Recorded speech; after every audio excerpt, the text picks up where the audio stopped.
Everyone, আসসালামু আলাইকুম। নতুন আরেকটি ভিডিও নিয়ে হাজির হয়ে গেছি, ফিউশন ফুড ব্লগ বাই তামন্না।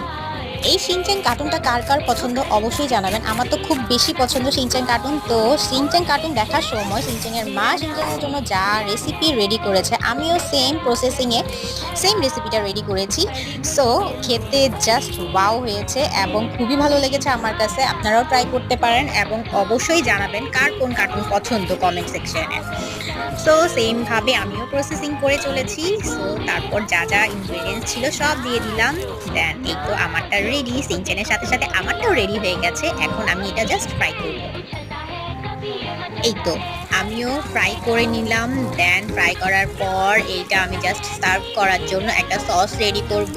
তো সেম ভাবে আমিও সসটা রেডি করে নিলাম। কি বলবো, এত মজা হয়েছে না। দেন সাথে আছে ব্রোকলি অ্যান্ড ক্যারট। তারপর এই তো খাওয়া শুরু করলাম আর খুব মজা ছিল।